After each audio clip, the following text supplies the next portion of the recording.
के खिलाफ और पर्ची माफिया के खिलाफ, और जो बढ़ती हुई महंगाई है, गरीब आवाम पेट्रोल की कीमतों और एलपीजी और एलटी की से जो रक्षा ड्राइवर है वो एलटीसी के चलानों पे तंग है।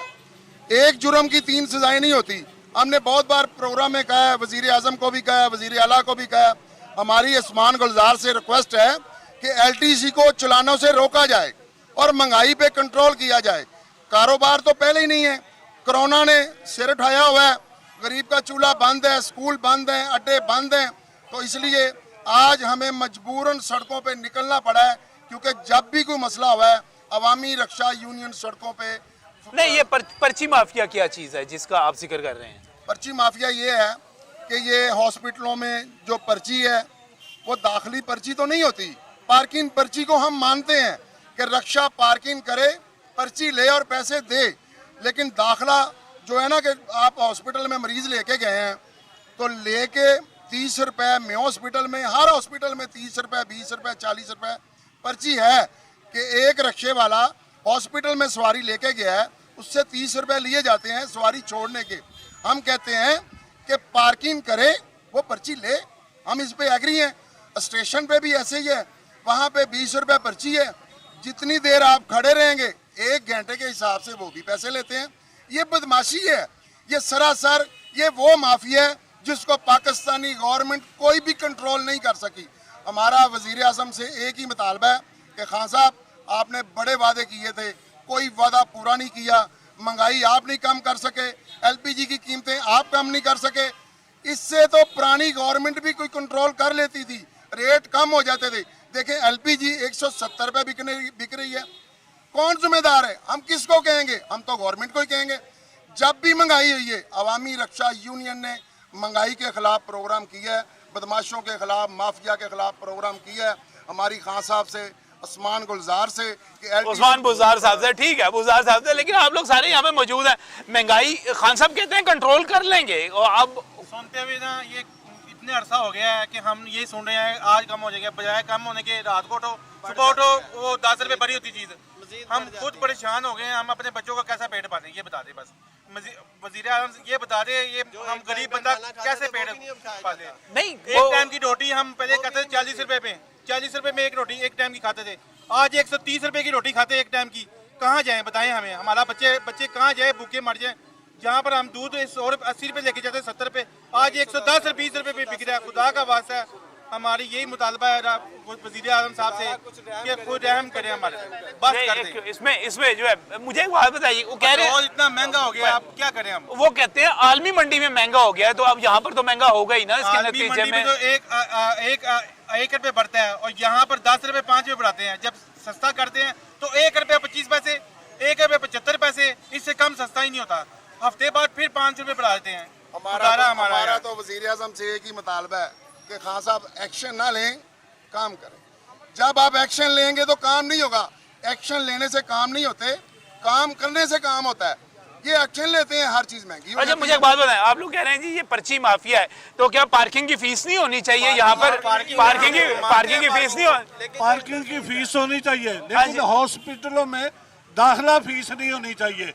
एक रिक्शे वाला सवारी उतारने जाता है, उससे 30 रुपए लेते हैं, ये तो जगह टैक्स है। पार्किंग पर्ची हम मान रहे हैं, पार्किंग पर्ची होनी चाहिए, जो उधर खड़ा हो घंटा 2 घंटे उससे पार्किंग ले, लेकिन एक बंदा सवारी उतारता है वापस आ जाता है, उससे पैसे किस बात के लेते हैं? ये जगह टैक्स है। स्टेशन पे, लारी अड्डे पे, किसी भी हॉस्पिटल में चले जाए वहाँ पे जगह टैक्स है। आप आदमी इन होता है, पर्ची दे दो जी, वापस से निकलता है 30 रुपए दे दो जी।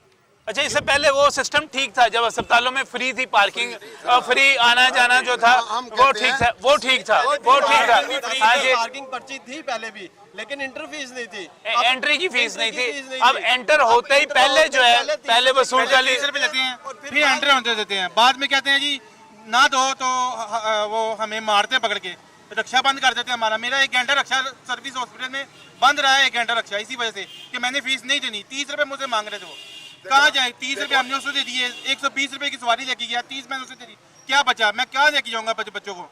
सड़क पे बैठा दो भी लाके। यहाँ इनके ठेके चेक कर लिए जाए, ये पार्किंग वालों ने ठेके लिए हुए हैं, पार्किंग पर्ची है हम भी मानते हैं, दाखला पर्ची नहीं है हम नहीं मानते।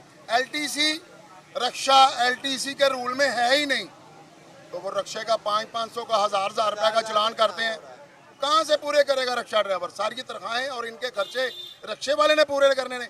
हमने आज प्रोग्राम करना है, उसके बाद मुझे एक बात होता है, मुझे आप सब लोग यहाँ पर मौजूद है, आप कहते हैं जी एलटीसी जो है वो चलान करती है, वार्डन जो है यहाँ पर चलान करते हैं, आप सब ये कहते हैं, यही मसला है जी आपका। तो क्या कानून की खिलाफ वर्जी पर आप लोगों का चलान नहीं होना चाहिए?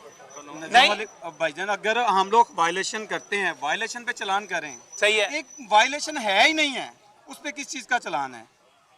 हमें ये सिर्फ इतना बता दिया, मैंने लास्ट टाइम भी बताया था, अभी परसों हमारा एक एलटीसी वालों ने चलान किया हमारे रिक्शे का, उसके बाद रोड टोकन पासिंग लाइसेंस हर चीज क्लियर है। उसने जब चलान से इनकार किया, उसको गालियां दी गई, उसको मारा गया है। बाद में जब हम लोग गए तो वो लोग उधर से चले गए। ये क्या तरीका है? एक चीज तो तमाम डॉक्यूमेंट अपने क्लियर दे रहा है, तो क्या किया एलटीसी ने? एलटीसी को तो रिक्शे का चलान करने की अथॉरिटी है ही नहीं है। लाहौर ट्रांसपोर्ट कंपनी ने तो लाहौर शहर को ट्रांसपोर्ट देनी थी, पहले लोग तो यही पूरी कर लें, लाहौर को शहर को बसें दे लें, अपनी ट्रांसपोर्ट पूरी कर लें, रिक्शा बंद कर दें, इनकी सारा इनका पोल खुल जाएगा। रिक्शे की वजह से इनकी इज्जत बची हुई है, रिक्शे के साथ इनका चल रहा है, वरना इनकी सारी इज्जत खुल जाएगी, सारा पोल खुल जाएगा। ये कि लाहौर शहर को कुछ भी नहीं दे, जितना स्टूडेंट या जो भी है, रिक्शे में ज्यादातर लोग सफर कर रहे हैं, बसों में नहीं है, बसें हैं ही नहीं है। 2-2 घंटे का स्टूडेंट खड़े हुए हैं, 2-2 घंटे एक बस का इंतजार करके वो सफर कर रहे हैं। रिक्शे वालों ने इनकी इज्जत बचाई हुई है, इनको चाहिए कि रिक्शे वालों के साथ ताउन करें, ना कि उनको गुर्बत के दाने पे जाएं। एलटीसी सुबह फजर के टाइम पे शुरू होते हैं, ये लोग घंटे में इनका काम खत्म हो जाता है, घंटा 2 घंटे ये रोडों पे खड़े होके 1000 रुपए का चलान, 1500 रुपए का चलान करके फिर बाद में ये अपने ऑफिस में जाके बैठ जाते हैं। तब नहीं कोई वायलेशन हो रही होती? कोई बता दे हमें कि तब वायलेशन नहीं हो रही यानी होती। कि सारे जो चलान है वो सुबह के वक्त हो रहे सुबह के वक्त है, देख लें, हम आपको बता देते हैं, सुबह फजर के टाइम पे ठोकर न्याज पे के इनके बंदे देखे 16 के 17 बंदे एलटीसी वाले लेके 2 डाले लेके उधर खड़े हो जाते हैं, जो आते जाओ जी, आते जाओ जी, आते जाओ जी। एलपीजी पे चलान है जी, एलपीजी आपने लगाई हुई, एलपीजी हम लोगों ने बनाई है किटें, सिलेंडर हम लोगों ने बनाए हैं, जब लीगल थी तो ठीक थी। अब गवर्नमेंट अगर बैन की है, हमें दे मुतबादल दे, ओगरा से मंजूर शुदा दे, हम लगाने के लिए तैयार है, रजा कराना तौर पे उतारने के लिए तैयार है, खुद खरीदेंगे। लेकिन वो सही कहते हैं ना कि ये खतरनाक है, सारे के सारे खतरनाक हैं, जब ये पहले- फट रहे हैं, जब फट रहे 2014 हैं। हाँ जी, जब 2000 जी क्या कह रहे हैं? हाईकोर्ट ने इसकी अप्रूवल दी है कि एलपीजी अलाउ है, लेकिन फिर हाईकोर्ट को करे ना कि हाईकोर्ट ने अप्रूवल क्यों दी? नहीं, एलपीजी तो अलाउड है, लेकिन आप इस किस्म के सिलेंडर ना लगाएं जो सर खतरनाक 2014 हो। तक यही सिलेंडर, यही किटें रिक्शों में लीगल थी, उसके बाद अनलीगल हुई हैं, उन्होंने बैन की हैं। चले हम मान लेते हैं बैन कर दें, बंद कर दें, हम नहीं खरीदते। एंड यूजर पे क्यों कार्रवाई होती है सारी? एंड यूजर पे क्यों है? कारखानों को क्यों नहीं पूछा जाता? दुकानों पे जाके क्यों नहीं पूछा जाता? शाल में भरी हुई है सिलेंडरों से, कहाँ नहीं पूछा जाता? हमारे चेयरमैन साहब ने क्या जी? ये जब एलटीसी आई है तब नकारा सिलेंडर हुए हैं। पहले 2 स्टॉप पे लगते थे, हर बंदा चलाता था रक्षा 2 स्टॉप, ब्रिडर कमाते थे हर गरीब आदमी। इन्होंने तो बेड़ा गर्क कर दिया। एलटीसी वालों 500, 1000, 2000 का चलान करते। मेरा भी कल उन्होंने 2000 रुपए का चलान किया कलमा चौक पे, अच्छा, 1000 रुपए का चलान किया कल मेरा। एलटीसी को रिक्शों के चलान का इख्तियार नहीं होना चाहिए, नहीं होना चाहिए, नहीं होना लाहौर चाहिए। शहर में एलटीसी लाहौर ट्रांसपोर्ट कंपनी है, उसको लाहौर में ट्रांसपोर्ट मुहैया करनी थी। आप बता दें, हम आपसे भी पूछना चाह रहे हैं कि उन्होंने क्या ट्रांसपोर्ट मुहैया कर दी हमें? ट्रांसपोर्ट अगर मुहैया है लोगों को कि उनके आने से कोई सहूलत है, बसें उन्होंने देनी थी। लाहौर शहर में कितनी को बसें देती जो चाह रही थी वो भी बंद कर दी हैं। लोग 2-2 घंटे उसमें खड़े रहते हैं। एलटीसी को चलान करने की इजाजत है ही नहीं हमारी। बिल्कुल सही, बिल्कुल सही। ये हमारे बड़ा- गले पड़े में एक बड़ा अहम इशू है। अहम इशू बताया जी। कि सुबह फजर के टाइम पे ये लोग आते हैं 16 घंटे- 17 एक बंदे खड़े होते हैं, घंटा 2 घंटे आप आ जाए हमारे साथ, हम आपको सही है। इंटरव्यू देंगे। सुबह आते हैं, खड़े होते हैं, 2000 का 1500 चलान करते हैं। 1000, 1500, 2000 से कम इनका चलान नहीं है। ये करके अपनी एवरेज पूरी करते हैं, करके अपने जाके दफ्तर में बैठते हैं, तब वायलेशन नहीं हो रही है। नजम भाई हमें तब भी बता देना, तो 2 घंटे वायलेशन हो रही है लाहौर शहर में, 2 घंटे बाद वायलेशन खत्म हो गई है। बिल्कुल सही, बिल्कुल सही।